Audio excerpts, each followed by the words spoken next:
안녕하세요. 화학자 장홍재입니다. 다른 사람에게 보이지 않는 투명 인간이 되는 상상을 한 번 정도 해보셨을 텐데요. 영화에도 자주 등장합니다. 투명 망토나 가림막 등은 초기에는 영상 기술을 이용해 개발돼서 특수한 상황에서만 쓰이기도 했습니다. 당연히 기술은 점차 발전했고 광학이라는 형태로 빛을 이해하게 되며 물리적인 방식으로 투명을 만들 수 있었습니다. 정확히는 물체를 투명하게 만드는 것이 아니라 우리에게 관찰되는 빛의 경로와 흐름을 인위적으로 왜곡했던 것이죠. 뒤에 감춰진 장난감이 보이지 않고 주위의 배경만이 투명한 물체인 것처럼 보이지만 실상은 곡면의 유리입니다. 볼록 렌즈와 오목 렌즈로 물체가 실제와 다른 상으로 관측되는 원리가 똑같이 사용되고 있는 것입니다. 크게 볼록한 외관이 너무 인위적이라면 또 다른 방식도 있습니다. 작은 구형 렌즈가 여럿 배열되어 있는 형태를 이용한다면 역시나 우리의 시야를 간단히 왜곡할 수 있습니다. 실제로 만드는 것도 크게 어렵지 않아서 소개하는 영상들도 쉽게 찾아볼 수 있죠. 이처럼 빛의 경로를 이용해 물체를 보이거나 혹은 보이지 않도록 만드는 것은 잠수함의 잔망경부터 투명한 벽을 비롯해서 다양한 물리학 분야에서 흔히 사용되고 있습니다.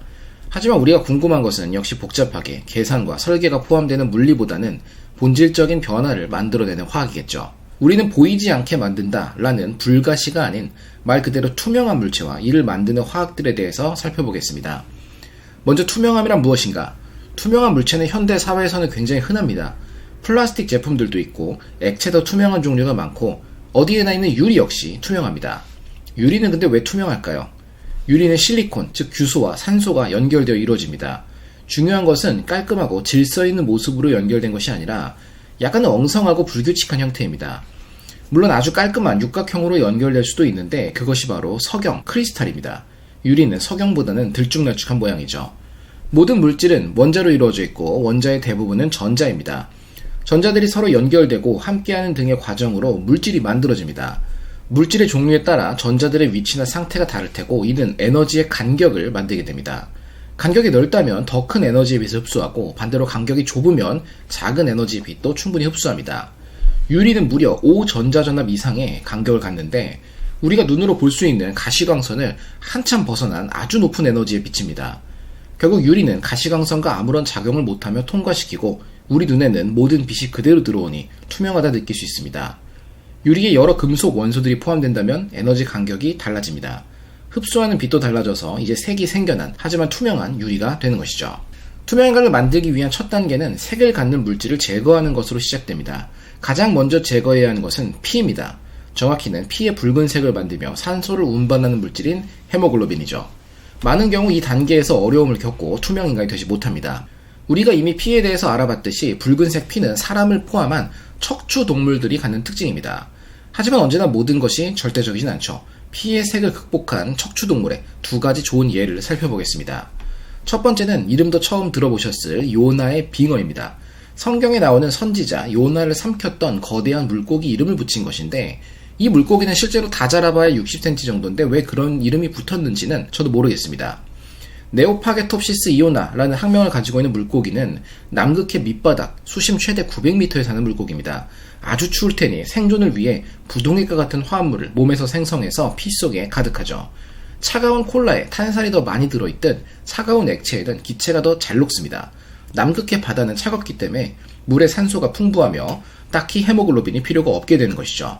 헤모글로빈이 없는 혈액을 갖는 유일한 척추 동물이라고도 여겨집니다. 참고로 부동액 같은 화합물이랬지만 정말 부동액은 아니고 단백질의 일종입니다. 나뭇잎에 서리가 맺히게 하는 단백질과 이를 막는 세균에 대해서 이야기한 영상을 참고하면 좋겠습니다. 또 다른 생명체는 육지동물입니다. 사실 많은 수생생물에 비해서 육지생물들은 공기나 물 등 다양한 매질에 동시에 노출되기 때문에 투명해지기 어려운 편입니다. 유리개구리라고도 불리는 이 작고 귀여운 개구리는 밑에서 보면 그 이유를 확실히 알 수 있습니다. 재미있는 사실은 유리개구리가 자고 있을 때와 움직일 때의 투명도가 달라진다는 사실입니다. 자는 동안은 습격받는 걸 막기 위해 풀색과 같아지도록 진화했고 여기서 문제가 되는 것이 역시나 붉은 피입니다. 유리개구리는 자는 동안에 거의 모든 피를 간에 모아두는 능력이 있습니다. 광음향 이미징이라는 기술로 빛을 이용해 몸속의 혈액과 혈관을 촬영할 수 있는데 이러한 기술이 발전했기 때문에 최근에 이 사실이 밝혀질 수가 있었습니다. 붉은색의 체액을 다 해결했다면 조금 더 어려운 다음 단계가 기다리고 있습니다. 바로 몸속의 색소들을 제거하는 것입니다. 사실 피 외에도 쓸개즙이나 소변 등 다른 색을 갖는 체액들이 여럿 있습니다. 그뿐만 아니라 노란색이나 백색의 지방과 근육 조직, 장기 등 몸을 구성하는 연 조직들은 투명하다기보다는 특유의 색상을 갖습니다. 몸 밖은 더 심각합니다. 머리카락과 채모들은 투명해질 수 있을까 싶을 정도의 진한 색상을 갖습니다. 물론 이는 다 밀어버리면 되니 채모는 해결했다고 치겠습니다. 몸 조직이 투명한 생명체들은 많진 않아도 다수 있습니다. 사이오노가스테른 녹티바가라는 아마존에 사는 이 물고기는 근육 조직이 투명한 것을 살펴볼 수가 있고요. 차리도텔라 섹스푼차타라고 불리는 딱정벌레는 몸 전체는 아니어도 많은 부분들이 투명합니다. 또 바다천사라고도 불리는 짐노소마타 역시 투명한 몸을 가지고 있고, 오징어나 장어의 유생들 역시 몸이 투명합니다. 대부분 자신의 몸을 방어할 수단이 강력하지 않은 피식자에 해당하는 생명체들이 투명한 모습을 갖는 것을 볼 수 있고, 물속에 있는 생명체의 경우가 더 많겠죠. 다이아포나이제이션이라는 기술이 색소 제거에 사용됩니다. 국문으로 설명드리고 싶었지만 정확히 딱 들어맞는 용어가 있나 제가 찾지 못했습니다. 풀어서 말하자면 깨끗하게 만들고 염색한다 라는 clearing and staining 이라는 뜻을 가지고 있죠. 다양한 과학 전시물들이 있는 박물관을 관람한 적 있다면 보신 적이 있을 겁니다. 몸 조직이 모두 투명하게 처리되어 있고 뼈와 연골만 붉고 푸른, 가끔은 노란색이나 초록색으로 염색되어서 어떤 정체불명의 용액 속에 담겨 밀봉된 표본을 말입니다. 근육을 비롯한 조직을 녹여내는 것은 효소를 이용합니다. 트립신이라는 인체의 12지장에서도 분비되는 효소에 담가서 수주일에 달할 정도의 긴 시간 동안 소화시키게 된다면 단백질이 모두 쪼개져서 색을 잃어버립니다. 트립신을 우유에 첨가해도 우유 속에 하얀색 카세인 단백질들이 분해돼서 투명한 우유로 바뀌게 됩니다. 위험한 실험이 아니니 직접 실험해 보셔도 좋겠습니다. 색소를 제거하는 기술은 단순히 표본을 만드는 것보다 더 중요하고 복잡하며 끝없이 발전하고 있습니다. 생명체를 구성하는 조직을 자세히 들여다보고 작동 원리나 구성, 문제가 일어나는 과정을 정확히 촬영할 수 있다면 생명과학과 의학의 발전에 엄청난 도움이 되기 때문이죠. 특히 들여다보기 힘든 뇌 내부를 그대로 볼 수 있다면 알츠하이머를 비롯한 뇌질환을 해결할 실마리를 얻을 수 있겠죠.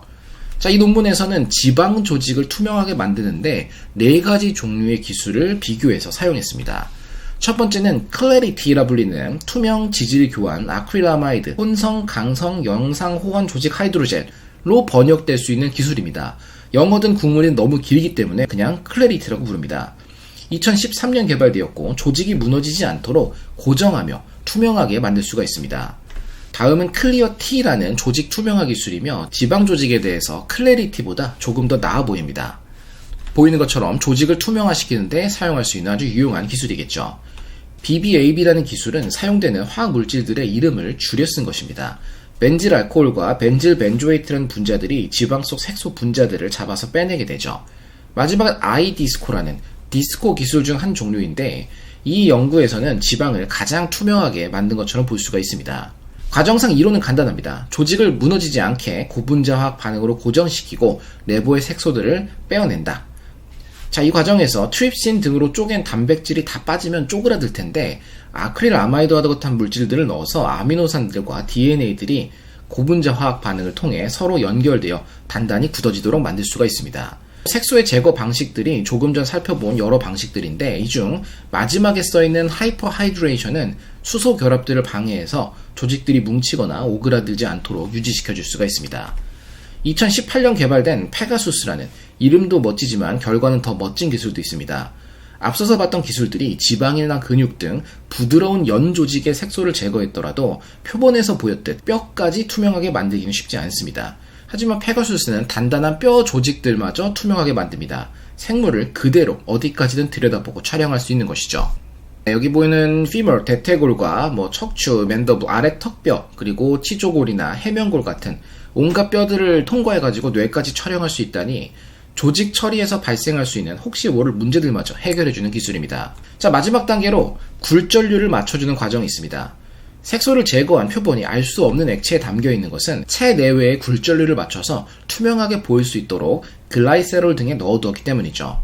사실 아주 깨끗하고 평평한 유리를 미처 보지 못하고 부딪히는 일도 있습니다. 이 때문에 많은 동물들도 목숨을 잃고 있다고 하죠. 하지만 원형 등 곡면을 갖는 유리는 우리가 딱 보면 어디 있는지 압니다. 물질에 따라 굴절률이라는 게 다르며 이 때문에 빛이 굴절되어 실제 상의 위치와 왜곡이 오는 현상이 존재하기 때문이죠. 구형이라면 빛이 지나는 경로에 따라 굴절이 발생할 것입니다. 하지만 완벽한 정면에서는 그런 문제가 없겠죠. 그리고 세포 역시 어느 정도의 구형 물체라고 생각할 수가 있는 것이고요. 유리구슬을 통해서 바라본다면 주위의 상이 뒤집히고 꺾이고 휘어지는 모습을 흔히 볼 수 있습니다. 유리구슬을 예로 들었지만 우리 몸은 더 민감합니다. 물방울도 유리구슬과 다를 바 없기 때문입니다. 공기와 물에 그리고 유리의 굴절률은 완벽히 다른 물질이니까요.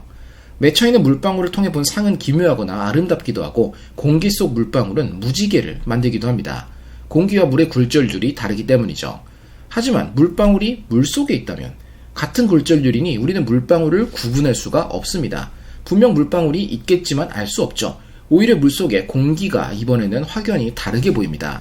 투명인간의 마지막 단계는 몸속에 색소가 제거되고 고정된 세포들을 높은 굴절률의 물질들로 채워 넣어서 세포의 겉과 속에서 빛이 굴절되지 않도록 만드는 것입니다. 어려워 보이지만 고분자 물질이나 조금 농도가 높은 유기물들을 채워 넣으면 됩니다. 지금까지 과정에서 사용된 물질과 순서를 정리한 표를 보겠습니다. 먼저 가교제로 고분자 중합을 일으켜 조직들을 굳히고 유지시킵니다. 불필요한 물을 제거하고 밀집된 조직을 열어주기 위한 탈수 과정이 알코올 물질들로 이루어지고 다시금 수소결합을 방해해서 조직들을 풀어주기 위해 요소를 이용해 수화시킵니다. 물에 잘 녹지 않고 방해되는 지질들을 제거합니다. 기름때를 비누나 세제로 제거하는 것과 똑같이 이루어집니다. 쓰여있는 SDAS나 트리톤, X100 등 모두 세제류입니다. 이후 탈색을 위해 과산화수소나 암모늄 등의 물질로 산화시켜 제거하고 마지막으로 고분자 등 유기물로 굴절률을 맞추면 완료입니다. 직관적으로 본다면 우리는 용액 속에서 샤워를 계속하면 됩니다. 아크릴아마이드로 가교화 샤워를 하고 95% 에탄올로 탈수 샤워를 합니다. 이어서 요소, 세제, 과산화수소, 고분자 용액으로 목욕해 투명해지면 됩니다. 그런데 아크릴아마이드만 해도 요리할 때나 음식이 탈 때 나오는 잠재적인 발암성을 갖는 물질이라고 소개한 적이 있습니다. 여러 방식들을 펼쳐놓고 봐도 우리의 샤워 시간은 최소 1-2주 동안은 쉼없이 이루어져야 하며 사용되는 모든 물질들은 독성을 가지고 있습니다. 요약한다면 투명인간이 되는 방식을 통한다면 우리의 존재 자체가 투명해지지 몸이 투명해지는 것에서 끝나지 않을 것입니다. 투명인간은 망막에 상이 맺히지 못하기 때문에 앞을 볼 수 없다, 있다 이런 것들은 아주 사소한 문제입니다. 이미 그 전에 죽으니까요. 나노화학적으로는 방법을 찾고 있습니다. 10나노미터 두께의 마그네슘 플루오르 화합물 층으로 이루어진 방막을 만들고 이 위에 여러가지 작은 금으로 만들어진 안테나를 얹게 됩니다. 모든 빛에 대해서는 아직 안되지만 730나노미터 혹은 근적외선의 파장에서는 어떤 형태나 크기로도 뒤의 물질을 모두 가릴 수가 있습니다. 금으로 만든 작은 나노 안테나가 반사되는 빛의 산란을 제어하기 때문에 물체가 보이지 않는다고 설명할 수 있는 것이죠. 하지만 이것 역시 불가시일 뿐 투명은 아닙니다. 보이지 않는다라는 로망은 볼 수 없다라는 많이 다르죠. 언젠가 화학이 더 발달하면 투명인간이 현실화될 것이냐? 저는 그럴 리 없다고 보지만 재미있으면 된 겁니다.